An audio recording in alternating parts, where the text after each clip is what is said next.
त्याच शहरामधून राज्याचे मुख्यमंत्री आहेत, गृहमंत्री आहेत. साधारणपणे जेव्हा ही पेटवापेटवी होत होती किंवा जे काही वातावरण तंग होत होतं, आज मी काही आपलेच चॅनल पाहत होतो, पोलिसांना सतत फोन करत होते तिकडचे स्थानिक रहिवासी, पण तेच रहिवासी बोलतात पोलीस उशिरा आले. असो जे काही असेल, पण जेव्हा अशा काही घटना घडतात, शिणगी जेव्हा पडते, तेव्हा हे सगळे इंटेलिजन्स रिपोर्ट्स सगळे मुख्यमंत्र्यांकडे येणं गरजेचं असतं. आपण पाहतोय वारंवार या महाराष्ट्रामध्ये हे सरकार बनल्यानंतर, मग ते बीडचं प्रकरण असेल, परभणीचं प्रकरण असेल, अनेक गोष्टी झालेल्या आहेत जिथे कधी ना कधीतरी तो फोटो एखादा लीक होतो, नंतर काहीतरी गोष्टी मीडियामध्ये येतात, पण मुख्यमंत्र्यांच्या कार्यालयाला हे कळतंय का? त्यांच्या इंटेलिजन्सची काही यंत्रणा आहे त्यांना कळतंय का? हा एक प्रमुख प्रश्न झालेला आहे. आज आपण पाहतोय कदाचित जे लावालाव्या करतायत, पेटवापेटवी करतायत, मग मंत्रिमंडळातून काही लोक असतील. आज कधी नाही ते गंमत आम्ही पाहिली की मुख्यमंत्र्यांनंतर एक उपमुख्यमंत्री ज्यांची इन्सिक्युरिटी एवढी आहे, कार्यक्षम तर नाहीच आहेत जसे मुख्यमंत्री नाही आहेत, पण कुठे ना कुठेतरी अजून ठिणगी पाडायची, आपण किती मोठे आहोत, आपलं किती वाचन आहे, जे काही नाही आहे ते दाखवण्यासाठी स्वतः मुख्यमंत्र्यांना बोललेत.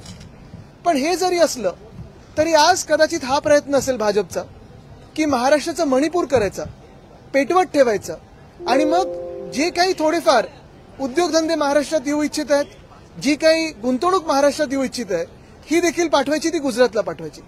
कारण एकंदर आपण पाहतो भाजपचं मॉडेल सगळीकडे एकच असतं, जिथे शासन त्यांच्या हाती लागत नाही, प्रशासन त्यांना जमत नाही किंवा साधारणपणे सरकार चालवणं जमत नाही, तिथे दंगली घडवायची आणि लोकांना त्याच्यात व्यस्त ठेवायचं.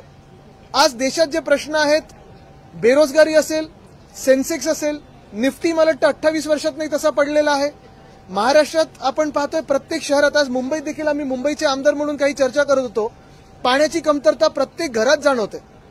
पण आपल्याला ह्याच्यात कुठेही चटका बसू नये, सरकारला चटका बसू नये म्हणून काय करायचं, तर 325 वर्षापूर्वी काय घडलं त्याच्यावर भांडत ठेवायचं. मी काल जे बोललो तेच आज म्हणीन. स्पष्ट म्हणणं आहे, औरंगजेबची जी कबर आहे तुम्हाला खोदायची आहे ना, जाळायची आहे, जे काही तोडफोड करायची आहे निश्चितपणे करा. वरती पण सरकार तुमचं आहे, आता तिथे पण सरकार तुमचंच आहे, खालती पण सरकार तुमचं आहे, ASI तुमच्या हातात आहे. हिंमत असेल तर प्रधानमंत्री महोदयांना जाऊन भेटा आणि सांगा, आदेश द्या ती औरंगजेबची कबर तिथून काढा. पण हे सगळं न करता काहीतरी नौटंकी करायची, तरुण मुलामुलींना पेटवत ठेवायचं, तरुण मुलामुलींना आंदोलन करत ठेवायचं, आणि सगळ्या भाजपच्या नेत्यांची मुलं मुली त्यांची यादी आपण काढली पाहिजे. हे परदेशी तर व्यवसाय करतात ना, ते शिकतायत ना, तर स्थायिक झालेत. कारण ह्यांना देखील माहिती आहे की भाजपचं केंद्र सरकार असताना या देशात तरुणांना भवितव्य नाही. नागपूरची दंगल पूर्वनियोजित होती पूर्णपणे दंगल. कारण आता कुठच्या भाषेत बोललो? मराठीमध्ये.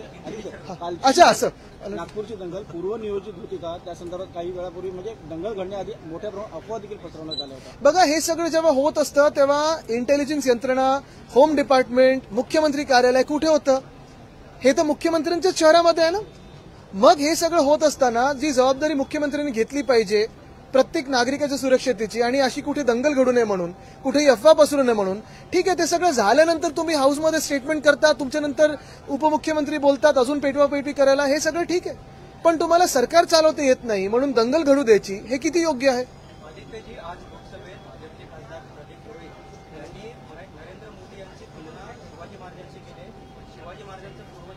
बघा, एक तर भाजपचे स्वतःचे हिरोज कुठचे नाही आहेत, दुसऱ्यांचे हिरो ढापलेले आहेत. सरदार वल्लभभाई पटेल कोणाचे होते?